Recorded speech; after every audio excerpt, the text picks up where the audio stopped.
तो दोस्तों इस समय नेचुरल रिसोर्सेज दुनिया में कई देशों के पास है, लेकिन इसमें सबसे बड़ा चैलेंज उन रिसोर्सेज को मोनेटाइज करके उससे पैसा कमाना होता है। और जो भी देश इन कठिनाइयों को झेलकर अपने रिसोर्सेज को मोनेटाइज कर ले, वही देश आज की डेट में पैसा बना पाता है।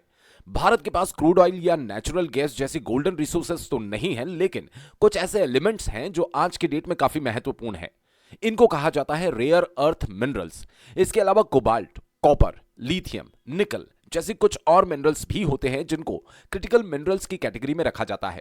रेयर अर्थ मिनरल्स का यूज काफी इंपॉर्टेंट इंडस्ट्रीज में किया जाता है। मिलिट्री और डिफेंस इक्विपमेंट बनाने में भी ये काफी जरूरी होते हैं।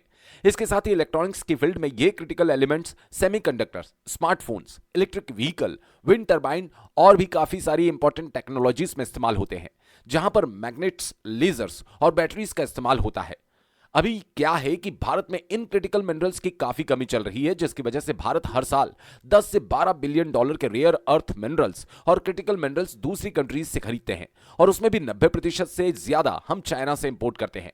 इसी का अल्टरनेटिव निकालते हुए भारत सरकार ने जियोलॉजिकल सर्वे ऑफ इंडिया को बोला कि देश में और भी सर्वेस एक्सप्लोर किए जाए और तलाशा जाए कि हमारे पास क्रिटिकल मिनरल्स का कितना भंडार है। जियोलॉजिकल सर्वे ऑफ इंडिया ने कुछ सर्वे करने के बाद कुछ पोटेंशियल साइट्स को डिस्कवर किया और माइंस मिनिस्ट्री को इसकी जानकारी दी।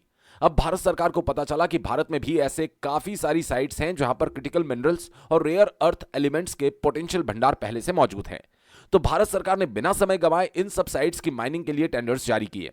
अब हुआ ये कि मोदी सरकार ने साल 2023 और 24 में देश के अंदर कई सारे क्रिटिकल मिनरल ब्लॉक्स की ऑक्शनिंग के लिए टेंडर्स जारी किए थे, लेकिन अब न्यूज निकल कर आ रही कि भारत सरकार को 11 ऑक्शन कैंसिल करने पड़े।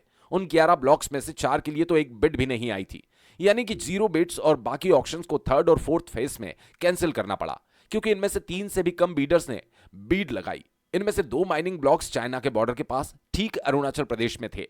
अब ये पहली बार नहीं जब मिनरल ब्लॉक्स के ऑक्शन भारत सरकार ने कैंसिल किए हो।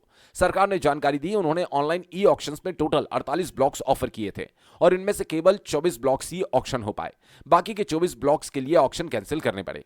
आपको याद होगा जम्मू कश्मीर के रियासी में भी लिथियम रिजर्व्स मिले थे, लेकिन जब इनको ऑक्शन के लिए डाला गया तो यहां पर भी बीडर ने अप्लाई नहीं किया। एक भी भारतीय कंपनी लिथियम रिजर्व्स को एक्सट्रैक्ट करने के लिए सामने नहीं आई, जबकि हम सबको पता है कि इलेक्ट्रिक व्हीकल कितने पॉपुलर हो रहे हैं और फ्यूचर बैटरी पावर्ड व्हीकल का ही है। कंपनियां इसलिए भी इन्वेस्टमेंट नहीं करना चाहती क्योंकि वो चाइना से मिनरल्स को इंपोर्ट करने में ही खुश है।